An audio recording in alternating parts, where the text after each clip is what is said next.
Shalom, shalom to the 144,000, the elect. Before I get started, let me give all praise, honor, and glory to Yahweh, Ba'ashem, Yahushua, Ba'Hashem, we call her Kodash. Double honor to the apostles and elders of Great Millstone. Peace and blessing to the brothers that are preaching the truth in the four winds of the earth. May Yahweh, Ba'ashem, Yahushua, have mercy upon you.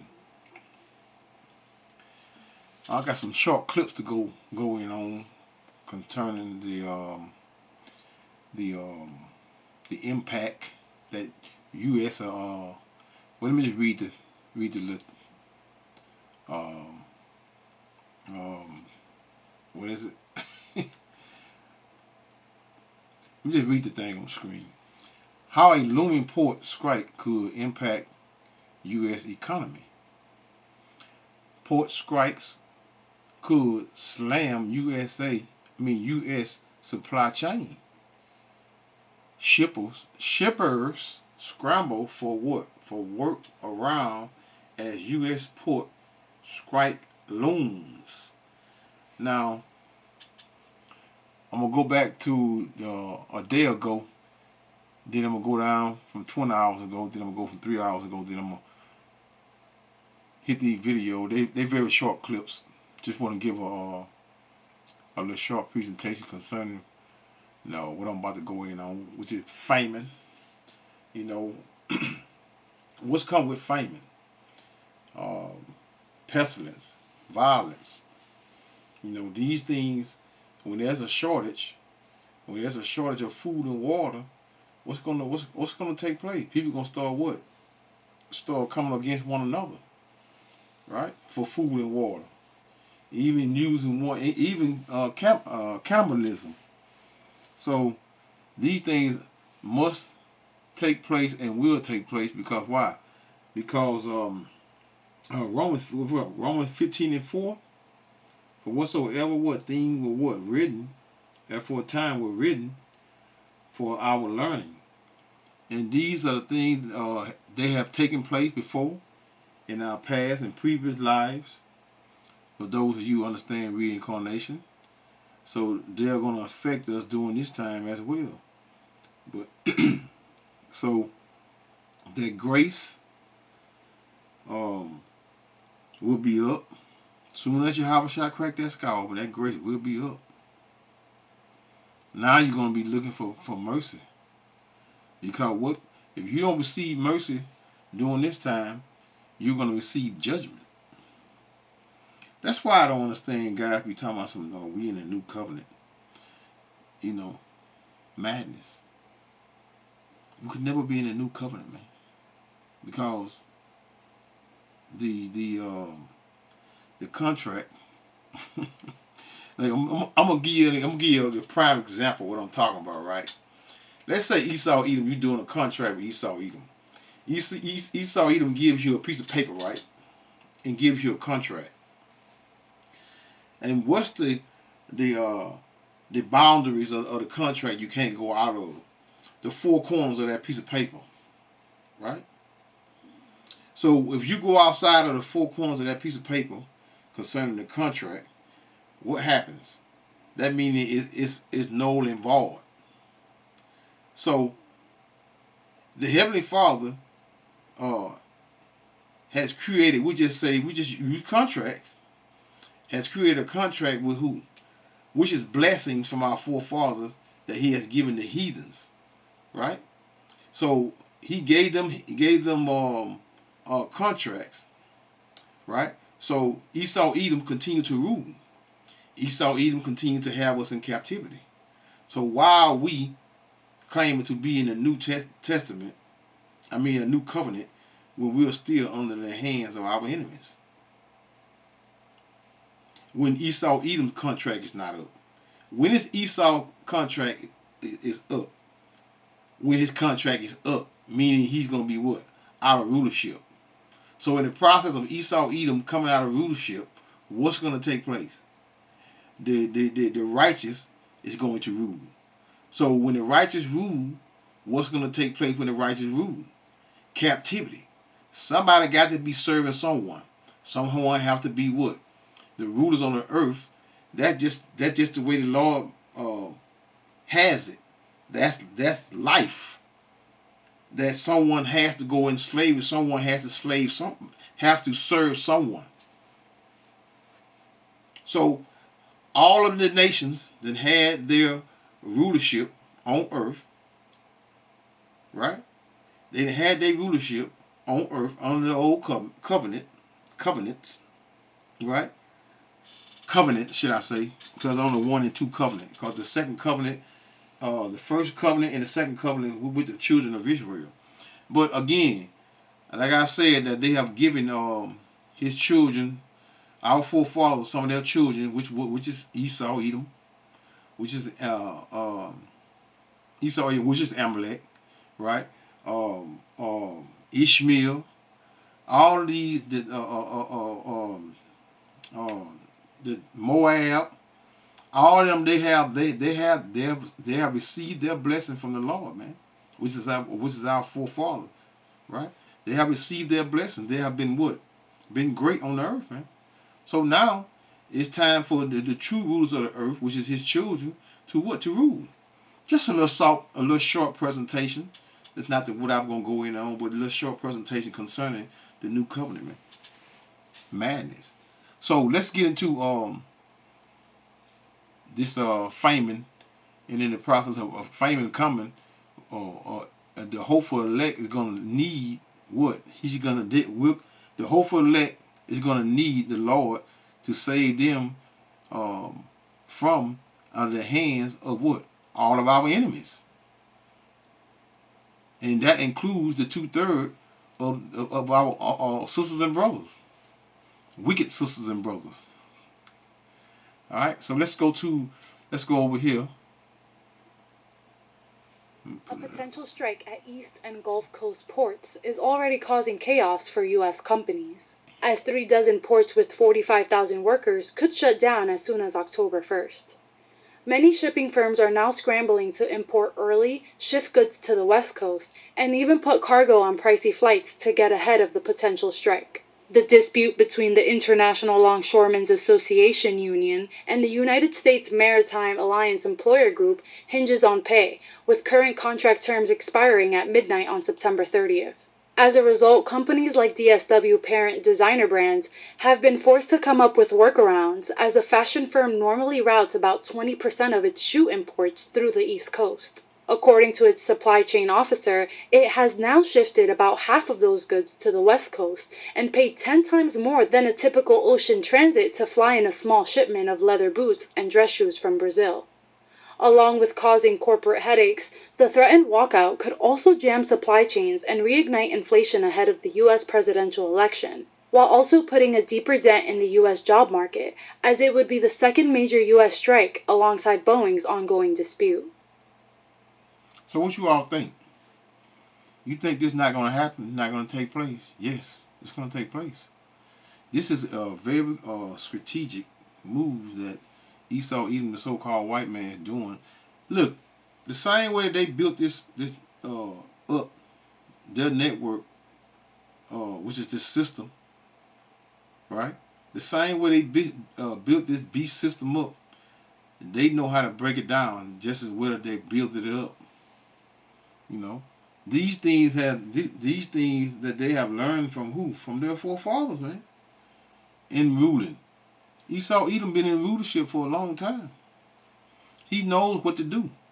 Why you think all these Israelites around here is so dumbed down and don't know anything? Because Esau Edom plan, his plan is very he uses Christianity. He uses religion, just say religion. He uses religion and all these different religions and have us spread out and caught up in all these different religions. In the process of getting us in these religions, he turn our women against us. Huh? Those are the two major things that you hit, which is your faith first. Then you hit your faith, and then what? Faith then separate the homes. You destroy it right there.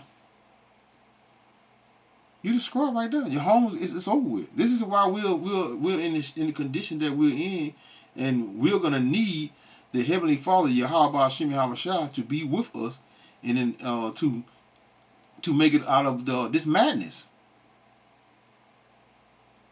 So let me go to Job 5,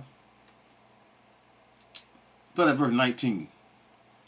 He shall deliver thee in 6 troubles, yea, in 7 there shall no evil touch thee. Who is he talking to? Talking about his elect. For those of you who are saying that always around him with his brother this, his brother this, thinking all Israelites are your brother. No. Just as when Yahushua's family came up, his mother, his brother came up, what did Yahushua say? His mother and his brother, and he spread his hands out towards what? His prophets and his followers. So in these days, we're going to need the help from Yahweh Shem Yahushua. He shall deliver thee in 6 troubles, ye in 7 there shall no evil touch thee. In famine he shall redeem thee from death. Because that's what? That's mercy is going to be needed in these times from the Heavenly Father, Yahweh Shem Yahushua. And in war, because wars, these proxy wars are getting bigger and bigger by the what? By the month. Actually the day, but by the month. Right? In war from the what? The power of the sword. What's the modern day sword today? The gun. And for mass destruction with what? ICBM missiles. Bombs. Right? Thou shalt be hid from the scourge of the tongue. Neither shalt thou be afraid of destruction when it cometh. That's that nuclear destruction. The nuclear destruction that we are going to need to be saved out of, again, that mercy. At destruction and famine, thou shalt laugh. We're going to be laughing, man. Why are we going to be laughing when all the destruction? That's just like when we see Eve catch hell, get locked up, go through catch hell. We see Esau catching hell, everything falling down all around us, and we laughing. Why? Why are we laughing? Because we know what's next. The kingdom of heaven. And the kingdom of heaven is for who? The so-called blacks, Hispanics, and natives of this land. But you 2/3, you got to get that fire during this time. Then you will come back in the kingdom. At the destruction and famine, though thou shalt laugh, neither shalt thou be afraid of the beasts of the earth. We're not going to be afraid of Esau, Edom, starting with his beasts behind, neither the beasts of the earth. We're going to be in league with who? With the beasts of the earth, man. The animals. Right, cool. Let's go to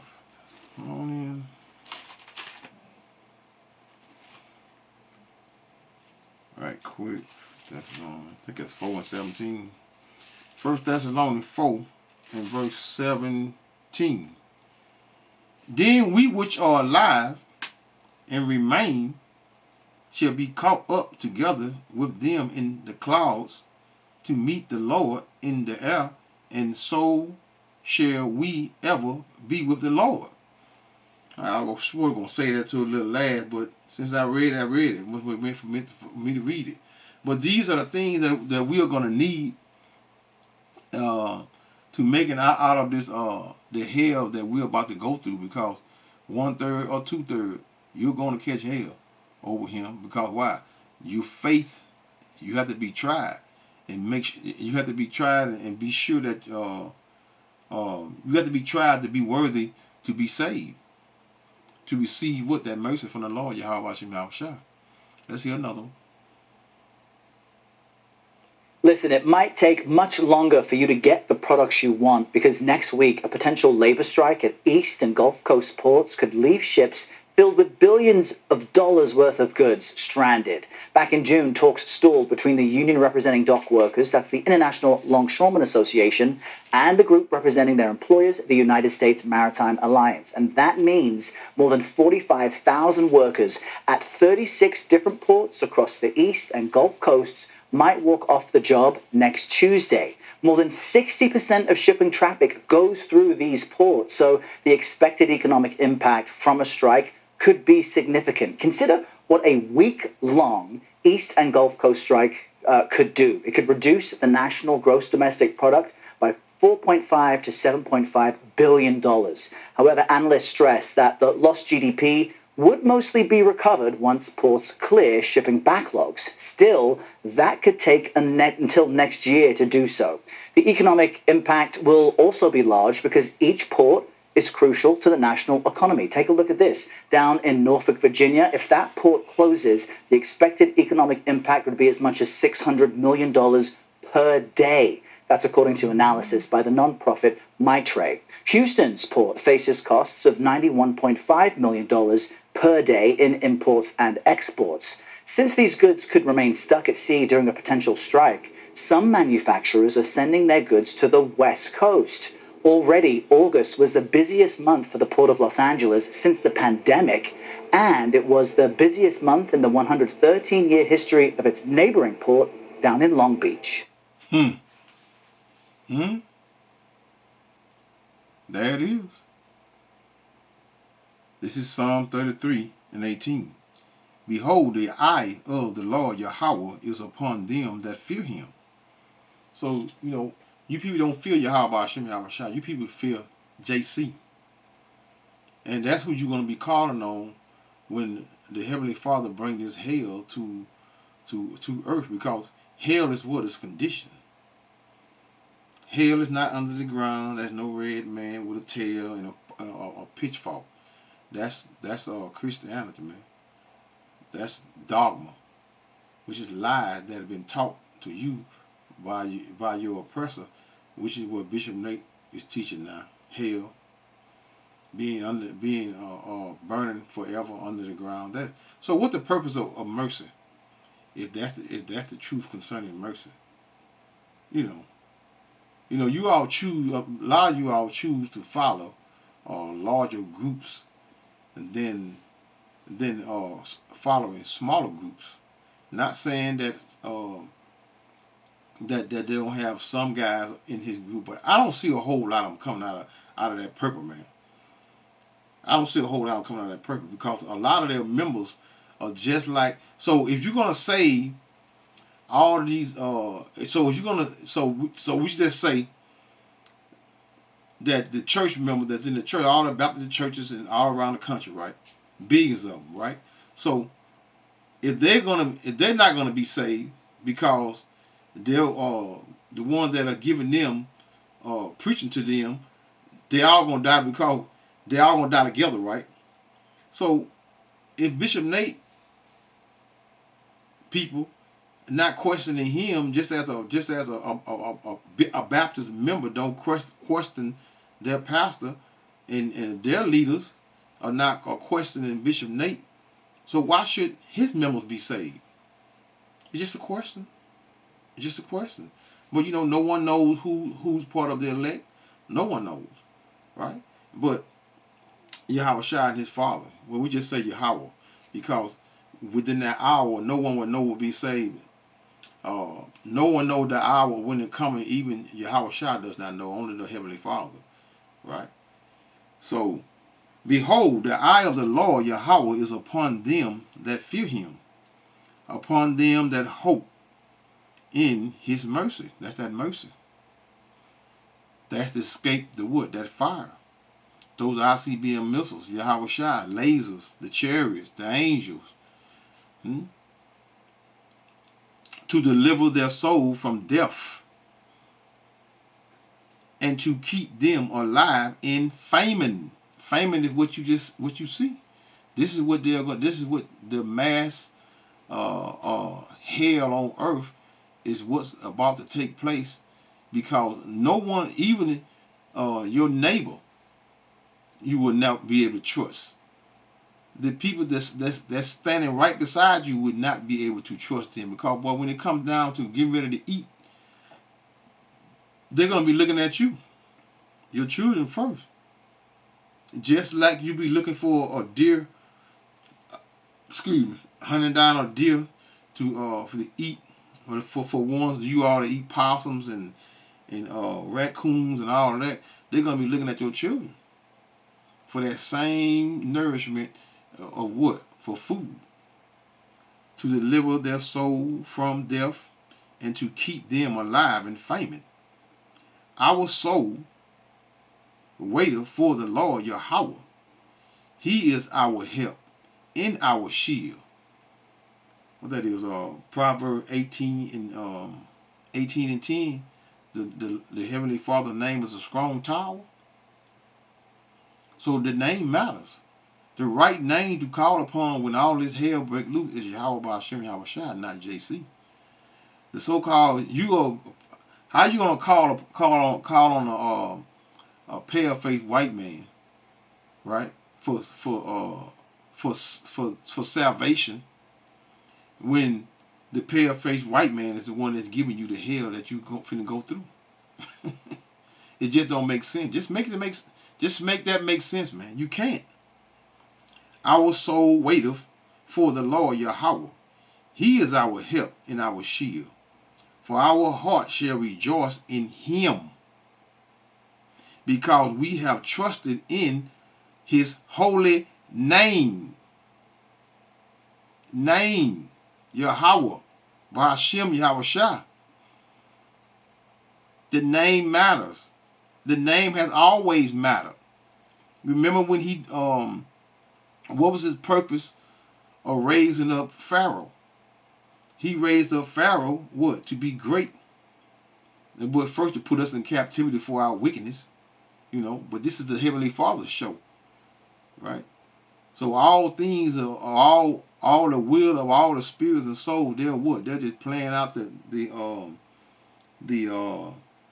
things or for a time was written for our learning to what? Just the Lord, the Heavenly Father's judgment is like a ring. It just keep going around and going around and going around until it reach that end to when he want to stop it.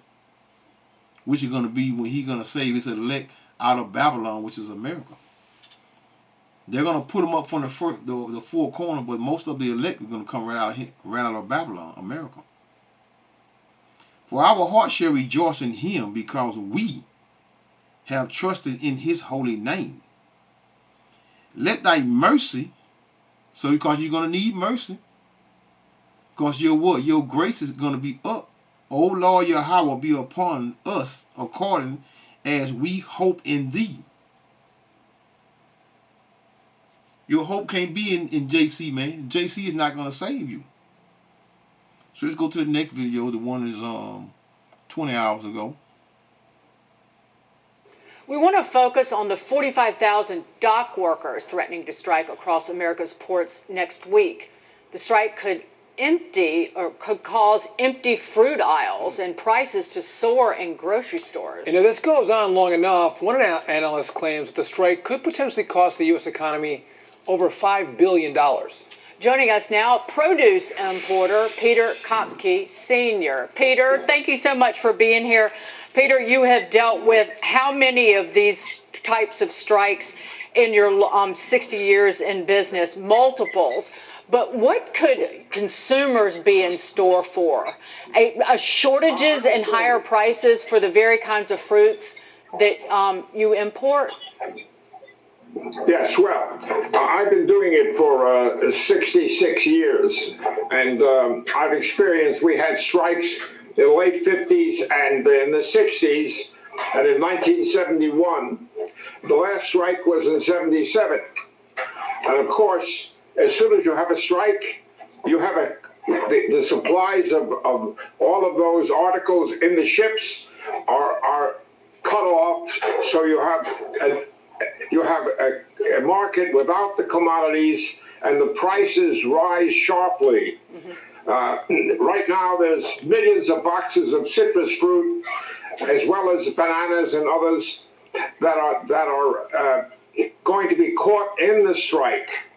And if the strike lasts for any length of time, the fruit will deteriorate, and those people, those businesses who employ thousands of employees will have to stop because they're going to lose millions of dollars.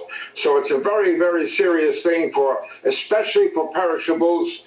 It's not good for anything, but for perishables, it is a very, very serious question because the fruit is not like wine. It deteriorates. It doesn't improve with age. So Peter, Moreover, with the fruit, go ahead, finish up. Go ahead. All of the businesses associated with the import and export will be curtailed because the business won't be there. Now, this is something that is quite different since 50 or 60 years ago, because now the international commerce is a tremendous part of our economy. Yeah. And so everybody is affected when you have a strike. You have 45,000 workers affecting 350 million people. That's the effect of the strike. Yeah. So it's very, very serious.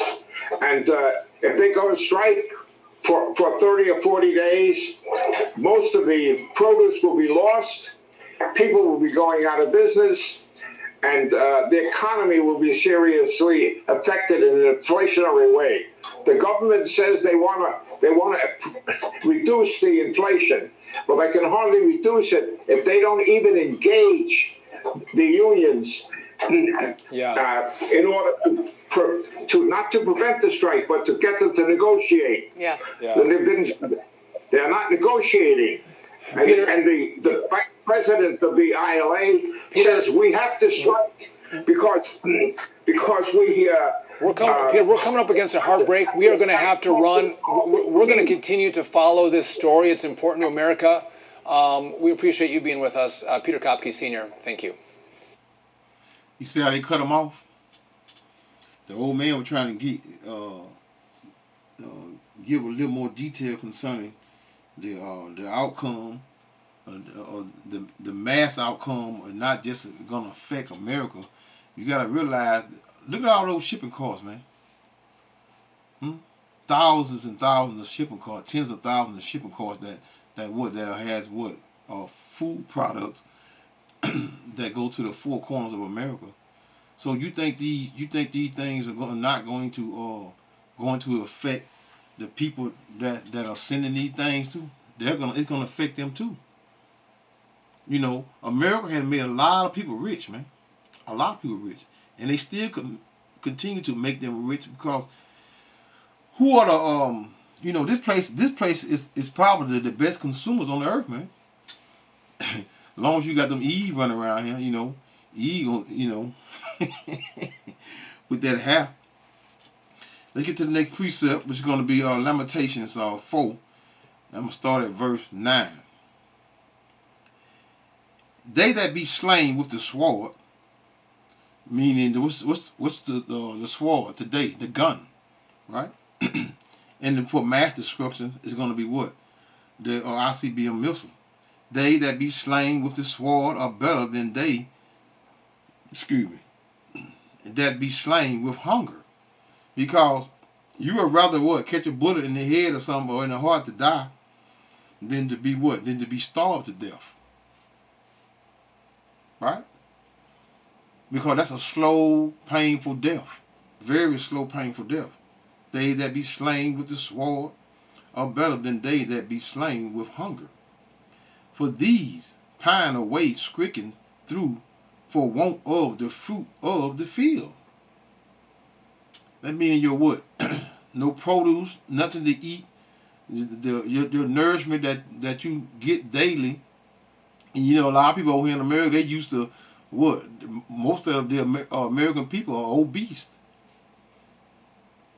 Don't know what it is to miss a meal for 4 hours and eat all through the night. The hands of the pitiful, verse 10 of Lamentations 4 and 10. the hands of the pitiful woman have sodden. The word sodden means boiled. Like you boiling something. Their own children. They were meat. They were their meat. So, like I say, the Heavenly Father's judgment comes back around in the conditions that once in the days of old is going to, what's that precept? I think it's 2 Kings. Let me give you an example of it, right? In 2 Kings 6, I know it's 6. Let me get the precept. It's in 2 Kings. Let me give you an example of in the days of old, like I say, Romans 15:4, for whatsoever things were written aforetime were written for our learning. So, like I say, the Heavenly Father's, what that is, 2nd Esdras 5:42, I will liken my judgment unto a ring. I will liken my judgment unto a ring. The Heavenly Father's judgment comes back around. And those same hellish conditions will take place on earth just as it did in the days of old. This is 2 Kings. This is the northern kingdom, Israelites kingdom, right? Which is what you see, the so-called the northern kingdom, which is Ephraim, Manasseh, Simeon, Zebulun, Gad, Reuben, Asher, Issachar, Naphtali. Just to give you a more of who I'm talking about, because those are the names of the children of Israel from the scriptures: Puerto Ricans, Cubans, Dominicans, Guatemala, Panama, American Indians, Seminole Indians, Colombia, Mexicans, Argentina. So that's the northern kingdoms. So these was the conditions that once concerning the Heavenly Father's judgment took place in time past. This is 2nd Esdras 6:25. I mean 2 Kings 6:25. And there was a great famine in Samaria. And behold, they besieged it until an ass, what's an ass? A donkey. An ass head was sold for 80 pieces of silver.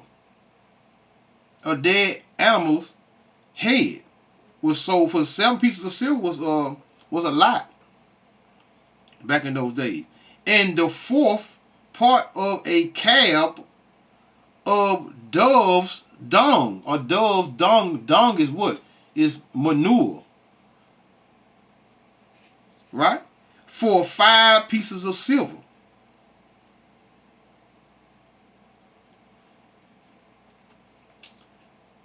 It gets a little more in depth. The king of Israel passing through, a woman and her son, and they're talking about, you know what, let's just read it. Verse 26, 2 Kings 6:26. And as the king of Israel, like I said, this is the northern kingdom of the children of Israel, and as the king of Israel was passing by upon the wall, there cried a woman unto him, saying, Help my Lord, O king. And he said, If the Lord Yahweh do not help thee.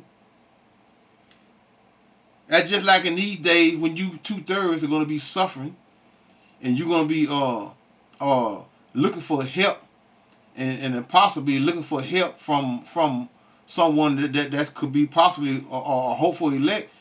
They're just going to look at you, because they're going to know, you're going to know who in that day. I'm quite sure the brother's going to see a lot of the brothers' faces that they see in the time past concerning when they were preaching the word on the streets. You're gonna see some of those brothers. So but this concerns the 2/3, not 1/3. But some of the 1/3 of some of the supposed to be 1/3 is not 1/3. They're gonna be 2/3 as well, because they're going off. They don't want to teach the whole Bible. They want to take some of Paul's letters out and say Paul and this and that, and Most High Christ bless, and disrespecting the laws, the Son and the Heavenly Father's name. So in that day, we're gonna know, does that really matter? The Heavenly Father's name. We're gonna see if they're gonna call on Most High Christ bless, when the all hell break loose in the earth. And he said, if the Lord Yahweh do not help thee, whence shall I help thee? See, Israel knew that if hell comes down on us, who's bringing that hell down on us, right? Who's bringing that hell to the children of Israel? The Heavenly Father. Because the Heavenly Father, nothing happens without the Heavenly Father producing that hell that you are going to. What's that precept? Amos 3 and 6. Shall a trumpet be blown in the city, and the people not be afraid? Shall there be evil in a city, and the Lord Yahweh had not done it? So the Heavenly Father is bringing that wrath upon, starting with you, two-thirds of the children of Israel. The two-thirds of the children of Israel, the one-third are going to catch that hell as well, but they're not going to go through that same hell that the two-thirds are going to go through.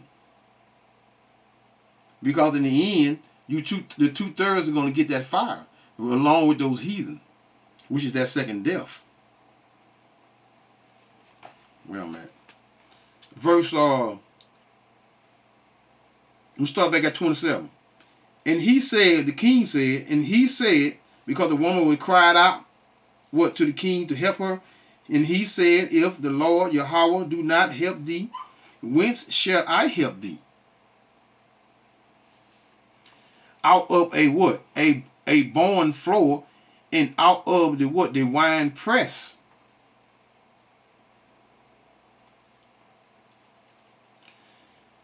And the king said unto her, what aileth thee? And she answered, this woman said unto me, give thy son, that we may eat him today, and we will eat my son tomorrow. Verse 29. So we boiled my son and did eat him. Their own sons. We done that during the time of what? Of 70 AD as well. When those Romans ransacked Jerusalem, 66 through 70, ended in 70 AD. When they ransacked before the end, they was what? Because they couldn't come out to get anything to eat, so they were what? They were eating their own children. You know, don't never say what you will or won't do. Never, never, never say what you will or won't do. So, let's get to the next thing here. 1 second. This 3 hours ago. Let's hear this out. Listen, it might take much longer for you to get the products you want because next week a potential labor strike at East and Gulf. Wait a minute, I think I just got that, didn't I? That's not what I want. Let's get to. Down here where it was. It moved a little bit. I think it's going up towards the Carolinas now, that storm. You know, the Heavenly Father is plaguing this place, man. Oh, that reminds me precept, what that is, Ecclesiasticus 39. The angels that are spirits that are created for what? For vengeance. Yeah, this is the Heavenly Father. These are the angels doing the Lord's work. Right? This is live. Let's hear a little of this here. Tallahassee. Look at that side right there.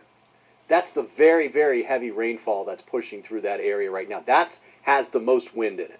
Okay? I just looked at Tallahassee. They've got winds in the 30s and gusts in the 40s.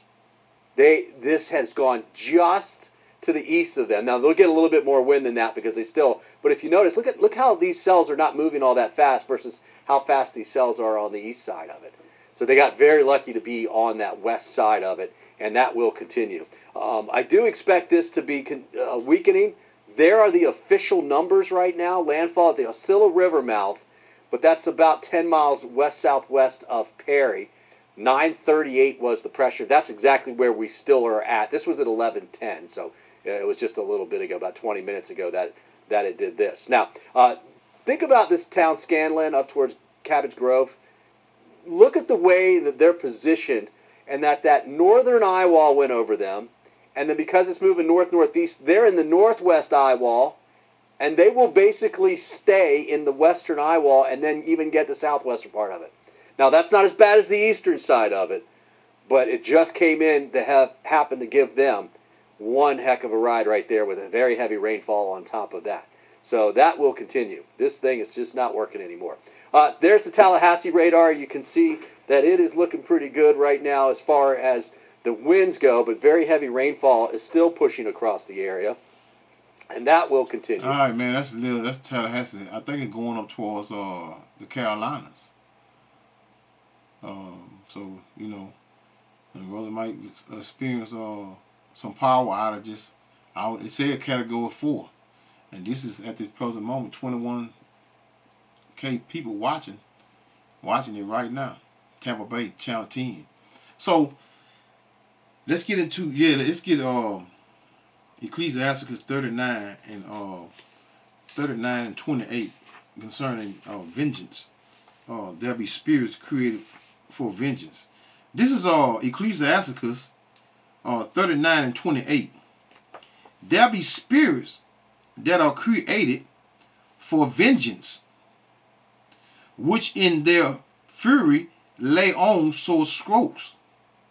In the time of destruction, they pour out their force and appease the wrath of him that made them. That word appease goes into what? To pacify. They're going to pacify. Pacify the Heavenly Father with what? With destruction. Who can put on the more? I just sent a hurricane over there in the Carolinas and just mopped up 2,000 people. They're gonna appease the Lord, man. This is the Heavenly Father's show, man. So we're all taking a ringside seat, and we're waiting to see what. This is why mercy is important in these times. Mercy. Everybody don't have mercy at this present moment, man.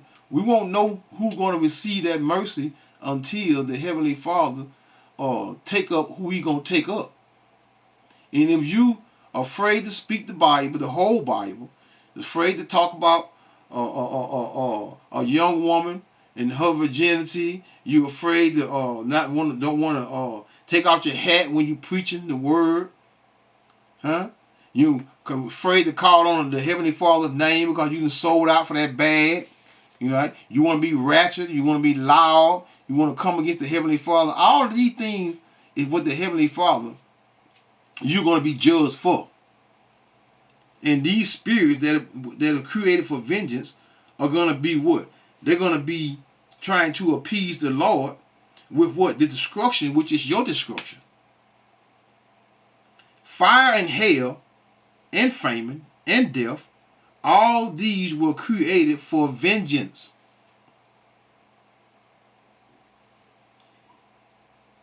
Teeth and wild beasts, even the animals, are going to be used for what? For vengeance.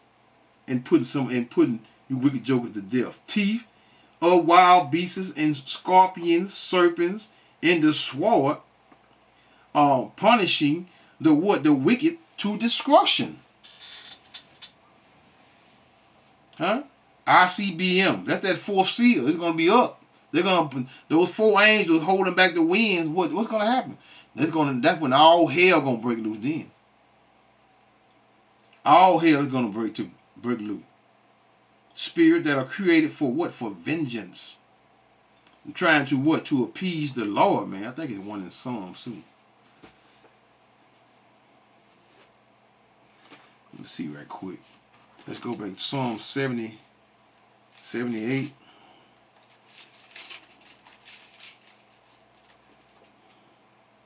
And 49, 78, 49. Let's see here. He cast upon them the fierceness of his anger, wrath, and indignation and trouble by sending evil angels among them. These were the time of the Egyptians, when evil angels among the Egyptians. So these same angels are going to be what? Going to be sent amongst us to do what? to appease the Lord and for vengeance of for Yahweh Hashem Yahushua. He cast upon them the fierceness of his anger, wrath, indignation, and trouble by sending evil angels among them.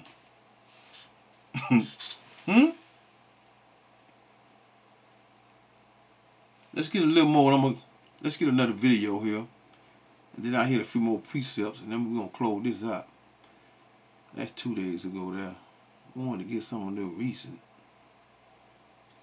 Yes, potential. That's too long right there. I might come back to it because I don't think like it's short enough. 1 second. Here go 151 minutes ago. That Tampa. Weather. You might as well, let's hear a little bit. 10 Tampa Bay's Eric Lasser is in Tampa right now along the river walk there. Eric, what are you seeing? How has it changed over the last half hour or so? Dave, the river walk is a river. That's how it's changed. We're at the corner of Ashley and Broering. That's right downtown, right by the convention center. We were there. We started to move away from that area. We were concerned because we started to see the water come up, and we weren't sure that we were going to be able to get out of there. So we said, well, let's head back into town, and we weren't able to get over the bridge either. Take a look behind me, and you can see that's the corner. Very, very familiar to a lot of people, I'm sure, very heavily traveled. This is the corner of Ashley Drive and Broering, just on the west side of downtown Tampa. The river walk runs along this road, and that is the bridge right there that goes right over, as the sign says, the Hillsborough River. Well, right now the Hillsborough River has poured out onto Ashley Drive and over the river walk. I'm just going to have you take a look from side to side. They put these barriers out here, plastic barriers, to try to keep people from crossing into the area, but they've actually lifted those barriers up at this point. Those guys are just floating around in this vicinity. We did have a couple of trucks that were able to make it through, but I can tell you there are some cars. Now, man, think about this here. This Tampa here, right? Think about this here. All of this water and destruction that this place is are going through, and then it won't be no food coming down through there. No water.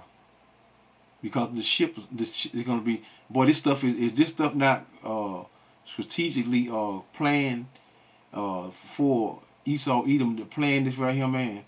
Boy, I eat my hat and I won't even wear one.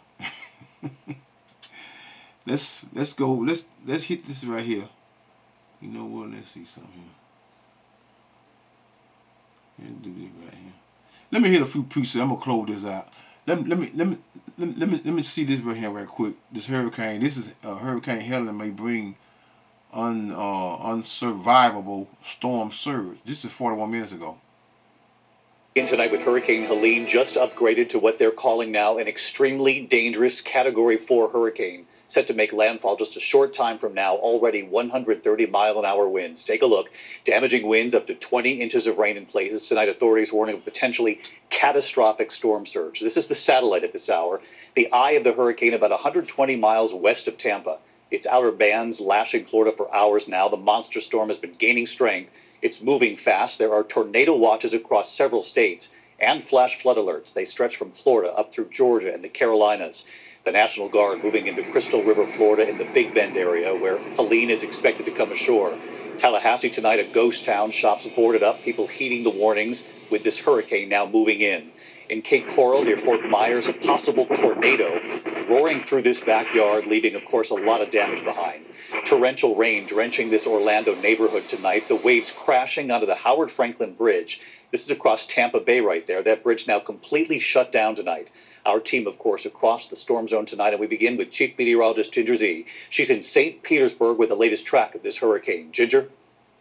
David, that Category 4 hurricane has now passed Tampa Bay. It's obviously more than 100 miles to our west-northwest. Look at that dock behind me just getting rocking and rolling. That peninsula has been overtaken by water. We've had offshore winds all day, but now it's shifting onshore. And this is where around here, 4 to 8 feet of surge is nothing compared to what they're going to see when a Cat 4 makes landfall in just hours in the Big Bend of Florida. So tonight, let's talk about the tornado watch first from most of the state of Florida up through Georgia and South Carolina. Those little spin-ups will happen, have 2 ways of getting warnings. But that core of the storm moving right through North Florida, the Big Bend, in the next few hours into Georgia overnight. This is going to happen fast. And you see those hurricane warnings go up to Macon. You do not see that every day. We'll have hurricane force gusts easily taking down trees and power lines. We expect widespread outages. Those tropical storm warnings up to Asheville. Storm surge is the biggest loss of life and property, and around here it's 4 to 8 feet. But we saw with Idalia, which was a way weaker storm. Crystal River, just an hour or so north of us, they took on 7 feet. Easily could get in that 8 to 10 plus. 10 to 20 feet is moving cars, it's taking homes off foundations, it is unsurvivable. So Steinhatchee, Keaton Beach, all the way down to Cedar Key, I'm so concerned in the next couple of hours. I hope everyone's gotten out because time's over. This is it, it's happening. And you can see those wind gusts. Those will be easily 100, 120 plus. I'm sure we'll see those extreme wind warnings happening by the time it makes landfall, and then it's gonna cruise across Georgia. You know, western South Carolina, Augusta there, 63-mile-per-hour wind gusts early tomorrow morning. And then it'll wrap up and go into the Mid-South. But before it does so, you have excessive, and I mean extreme flash flood threat in southern Appalachia. We're talking 12 to 18 inches. That'll be historic. David. Incredible reporting, Ginger. Stay safe, and we thank you. Wade Johnson is in Tampa tonight, where they are bracing at this hour for this possible storm surge. Tonight, gaining strength, size, and speed. Massive Hurricane Helene slamming ashore in Florida. Conditions. All right, we've seen Tampa. So let me hit a few precepts and close this out. Let's go to our second address, 15 and verse 19. A man shall have no pity upon his neighbor, because now you see what? Again, you see what? You see the, we already got the docks going into what is, what is it? The docks going into, what is it?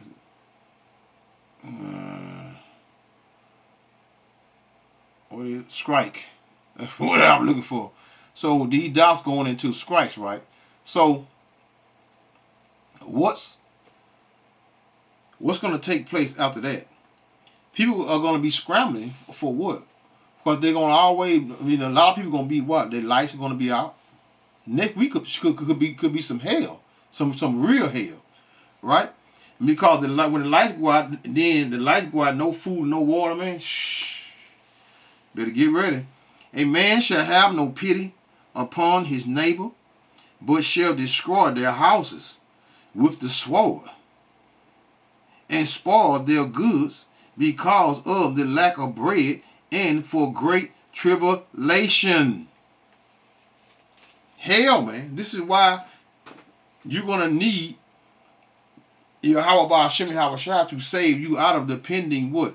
Dangers that are coming, that he's putting what? On earth for what? For the destruction of this wicked kingdom. This is 2nd Esdras 16 and 18.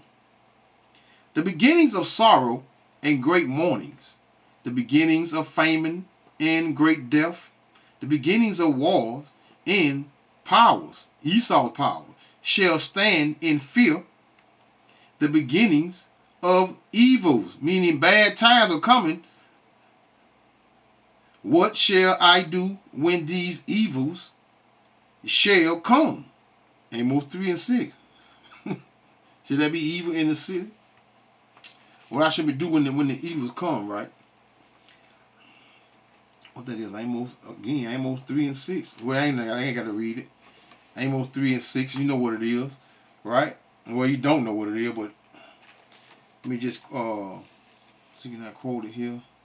Amos 3 and 6, shall the trumpet be blown in the city, and the people not be afraid? Shall there be evil in the city, and the Lord had not done it? So this is the Lord's judgment of the earth, man.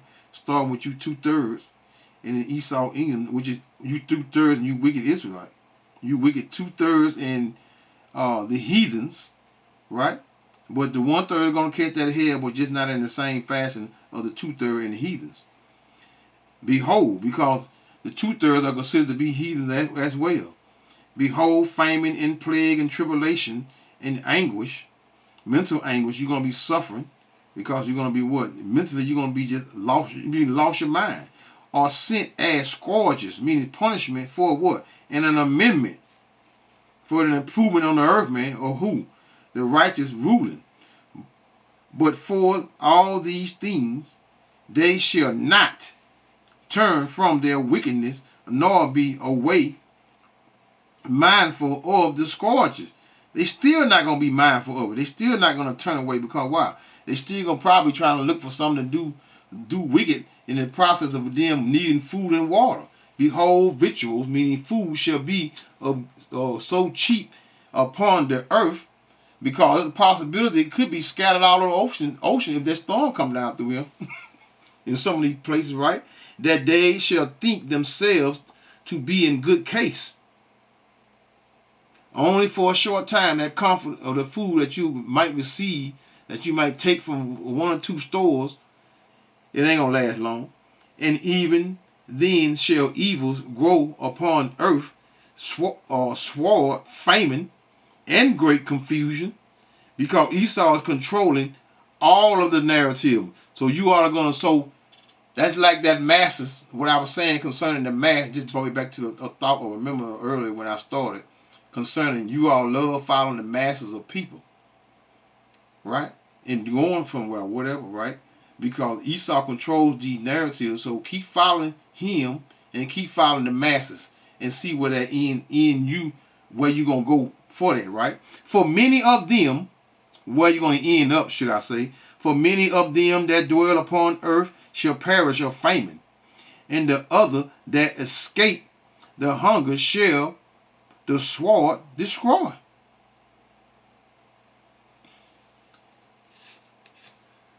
So that's it. That's it. That's good enough. Hope that you all was learning something and it was edifying.